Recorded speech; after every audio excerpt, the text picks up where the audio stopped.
the best possible, plausible thing for Steph Curry's legacy because, as I see it, Steph Curry's legacy is already cemented. He don't need to chase rings because he's not in that ring conversation for the greatest of all time. He's a three-time NBA champion. Not only that, he went to 5 consecutive NBA finals. You got to go back to like the 1950s or 60s to find someone else who has done such a feat, going to 5 straight with the same team, to be exact. You're talking about a 6-time All-NBA player?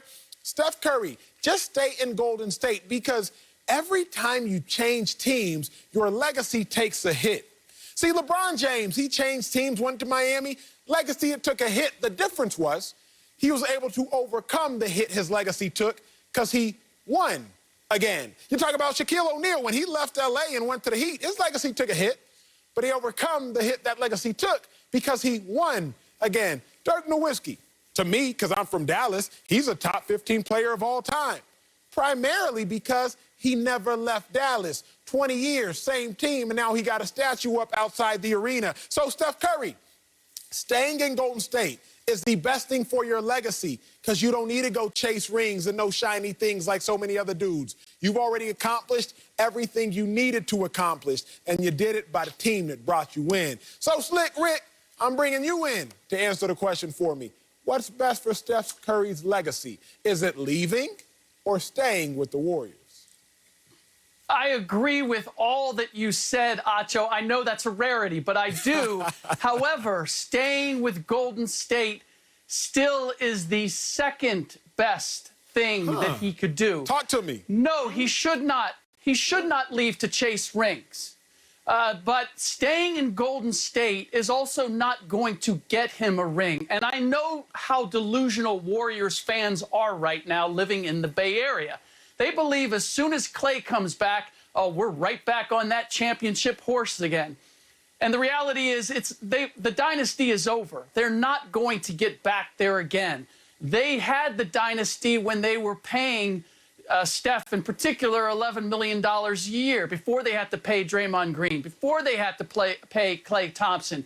Getting back there is not realistic. And what's going to happen is there's going to be disappointment as a result of the fact that the expectations are so high and they're not going to meet them.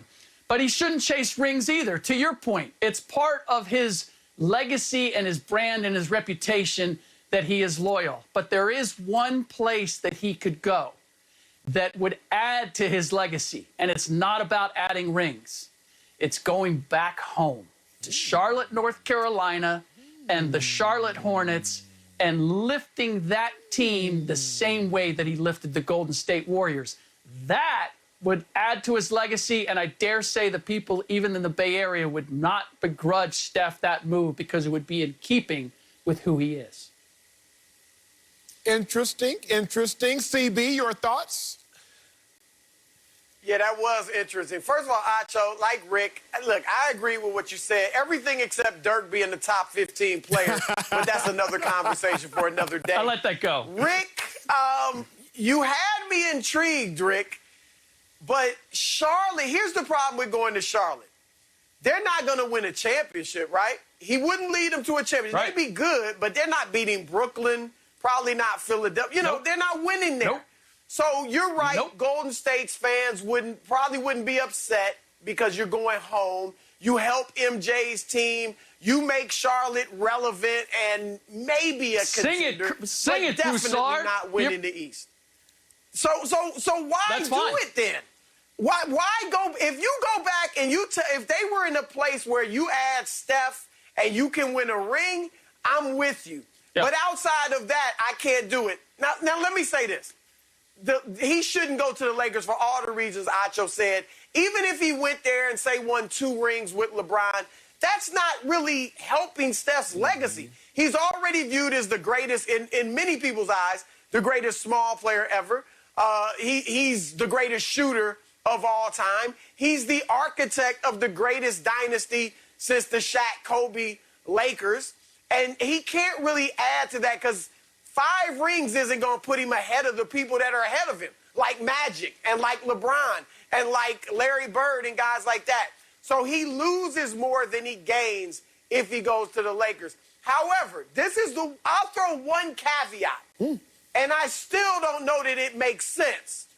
But what if the Brooklyn Nets run through the league this year? They go through the Eastern playoffs, lose maybe 2 games. They get to the finals and play the Clippers or the Lakers or whoever's out of the West and win in 5 or sweep them. If they look like the Golden State Warriors with Kevin Durant, then you will see teams trying to put together a juggernaut that can compete with that team. That's the only way that you could make any sense of Steph going to the Lakers to say, okay, we got to put together something that could beat the Lakers. I think it'd be better getting Dame Lillard because he needs a ring or rings, but he's always said he wouldn't join the super team. So if I'm Steph, I'm saying to LeBron, when LeBron calls, why don't you come to Golden State? People expect you to move around. You come join me. Hey, CB, I love rapping with y'all. I love rapping with y'all basketball heads because y'all can talk off the cuff. So I'm going to bring up an off-the-cuff conversation. Slick Rick, you purely and thoroughly gave your answer. CB, you thoroughly gave your answer. I was thinking about this. One of the reasons Steph doesn't need to go anywhere is because he's one of the top 5 most influential basketball players in the last 30 years. I look at Michael Jordan. I look at Allen Iverson as far as what he did for the culture of basketball. I look at Shaquille O'Neal. When Shaquille O'Neal left, the true bigs started to leave. We're just now seeing it with a couple guys in the NBA. I look at LeBron James because he is the King James. And then I have Steph Curry. Trae Young wasn't shooting from the logo before Steph Curry. Bron wasn't even shooting from the logo before Steph Curry. Dame Lillard surely wasn't shooting from the logo before Steph Curry. Where do y'all see Steph Curry as far as the most influential or one of the most influential players in the history of the game? CB, I'll go to you first. I didn't agree with, was it Shaq that said he's the most influential over the last 30 years? I would go with Jordan, clearly.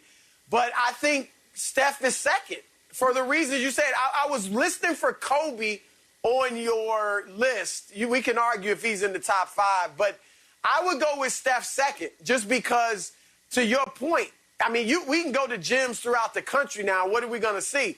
Little kids shooting 20-foot shots at 8 and 9 years old. And as you mentioned, all these guys that are shooting these deep threes, it is all because of Steph Curry. Look, you can't say this about many players. Steph Curry changed the game of basketball. Correct. He changed the game of basketball. And for all the detractors that want to say Kevin Durant got him rings or whatever they may want to say, you can never argue this guy changed basketball. So I think he's second only to Michael Jordan. Wow, slick. I can't separate Steph from the Warriors. If Steph demonstrated what he did in shooting from range, would that have become a thing if it wasn't part of the Warriors winning championships? In and of itself, shooting from that range. I mean, let's flip it around. Trae Young comes in and he's that first guy doing it with the Atlanta Hawks. Does that suddenly become a thing that Dame Lillard and every other perimeter player wants to be able to do, and then do teams allow them to do that? So I do believe he's influential. I do think he's the best shooter that we've ever seen, but that extending the range, I just can't separate it. I think the Warriors are the most influential team that we've seen in the last 30 years because they've changed the way the game is played. But that has much to do with Draymond Green being a point forward, Klay Thompson being equally adept at shooting from range as Steph. I just can't take that away. They took a small ball to a new level, and Steph was a part of that. Now, you asked me, CB, like, why would he go to Charlotte if he can't win rings there? Well, he can't win rings in Golden State. I think we've established that dynasty is run. If he goes anyplace else to win rings, even if he goes to the Lakers, there's always been this low rumble of whether is Steph really Batman or Robin? He's Batman, but he wasn't necessarily the best team. Who been rumbling? On the he wasn't the best player on the Warriors when he had Kevin Durant next to him. So was he really, like, he's always been seen as this kind of selfless leader. And to me, the most selfless, wholesome, humble act that he could make is to go back to Charlotte and lift that team to relevance that it's never experienced before. Is he going to play for championships or rings? No, but he would do something for Charlotte and for the Hornets that maybe nobody else could do, and nobody would begrudge him that. And that, to me, would add to his legacy. His legacy is he's a great player. He's a better person. What would be greater than making a sacrifice like going back to Charlotte and finishing your career trying to take them up however many notches you could? I hear you, Slick. I hear you. And we don't got enough time for me to address the Steph Curry being a Robin conversation. That's a whole nother conversation that we were going to divulge in next time I see y'all two. But I know this much.